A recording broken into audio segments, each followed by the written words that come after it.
বিএনপিকে মাইনাস করার ক্ষমতা আল্লাহ তাআলা ছাড়া আর কারোরই নেই। আমার দেশের কাজ আমি সিদ্ধান্ত নেব, অন্য কেউ সিদ্ধান্ত নেবে না।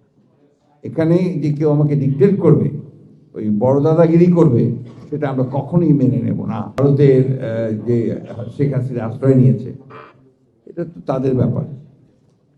আমরা যেটা সবসময় প্রত্যাশা করি যে যেটা মূল আপনার একটা মৌলিক নীতি আছে, নীতি হচ্ছে আশ্রিত ব্যক্তি কখনো কথা বলবে না।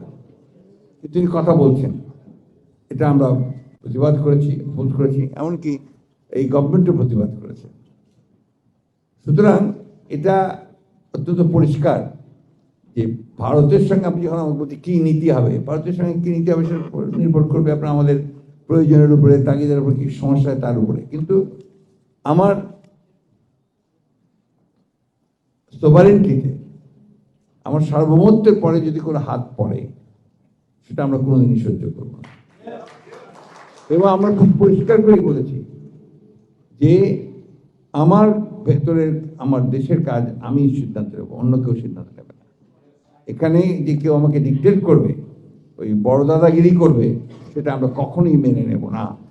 এবং আমরা যে 1971 সালে দেশ স্বাধীন করেছি, সেই স্বাধীন করেছি কিন্তু আমরা পাকিস্তান থেকে বেরিয়ে এসেছি ভারতের পেটের মধ্যে ঢোকার জন্য নয়। এটা খুব পরিষ্কার করে বলা হচ্ছে সকলকে। একটা কথা মনে রাখতে হবে যে আমরা পাকিস্তান থেকে বেরিয়ে এসেছি, ওটাও মাথায় রাখতে হবে। তো বেরিয়ে এসেছি কেন? যে তারা আমাদের সঙ্গে বৈষম্য করেছে, তারা আমাদের অন্যায় করেছে, অত্যাচার করেছে। আজকে আরেকটা দেশ 15 বছর ধরে সে তার প্রভাব খাটিয়েছে এই সরকারের উপরে, হাসিনা সরকারের উপরে।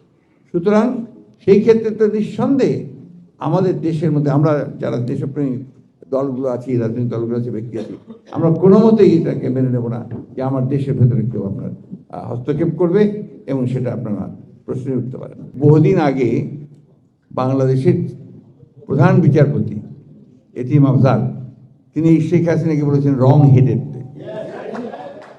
সেই রং হেডেড লেডি, তুমি যখন যা খুশি তাই বলে যান। এখন যেহেতু একটা আপনার জীবনের মায়া আছে, এর নিয়ে তিনি আছেন, এতই যদি মানুষের প্রতি ভালোবাসা, বাংলাদেশের প্রতি ভালোবাসা, গণতন্ত্রের ভালোবাসা, উনি ফেস করেন না কেন এসে? আমাদের নেত্রী দেশনেত্রী বেগম খালেদা জিয়া কোনোদিন দেশ ছেড়ে চলে যাননি, আর উনি প্রত্যেকবার দেশ ছেড়ে চলে গেছেন, পালিয়ে গেছেন, লিভিং এ সাইড হার পার্টি। তার দলের সমস্ত নেতাকর্মীদের কি অবস্থায় আছে না আছে কিচ্ছু না জেনে তিনি পালিয়ে গেলেন। এইকে আপনারা এখনো প্রধানমন্ত্রী বলে কথা বলবেন আমাকে? ওই একই কথা হলো তো। যারা বলছে তারা তো সেই অবস্থার মধ্যেই পড়ে। বিএনপিকে মাইনাস করার ক্ষমতা আল্লাহ তাআলা ছাড়া আর কারোরই নেই। প্রত্যেকটা দেশের তার নিজস্ব আপনার একটা চারিত্রিক বৈশিষ্ট্য আছে। আমরা ওয়েস্টমিনিস্টার ফর্মে আমরা গণতন্ত্র আমাদের দেশে চালু। সেই ব্রিটিশ পিরিয়ড থেকে, যখন ব্রিটিশরা আমাদের শাসন করতো, তখন থেকে কিন্তু আপনার এই এক ব্যক্তি একটা ভোট, সেইভাবেই আপনার চলে এসছে। আমরা we have become use to eat. আপনার ইউরোপে যেটা সম্ভব, আপনার ইংল্যান্ডে নাই কেন সংখ্যানুপাতিক? কেন নাই? But that because that doesn't suit English people. ঠিক একইভাবে সংখ্যানুপাতিক যে আপনার ধারণাটা, এটা আমাদের বাংলাদেশকে স্যুট করে না, আমরা মনে করি। It's hour view.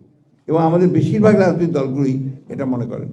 কিছু সংখ্যক আপনার রাজনৈতিক দল আছে, ব্যক্তি আছেন, যারা হয়তো একটু অ্যাডভান্স চিন্তা করেন অন্যভাবে। ইউরোপে এটা কয়েকটা দেশে আছে, কিন্তু আমাদের এশিয়ান সাবকন্টিনেন্টে আপনার খুব কম দেশে আছে, একমাত্র নেপালে করেছে। And Nepal is facing the crisis every year. এই একটা কারণে নেপালের গভর্নমেন্ট পরিবর্তন হচ্ছে, ফলে স্টেবিলিটি যেটা, স্থিতিশীলতা যেটা, সেটা খুব কম থাকছে।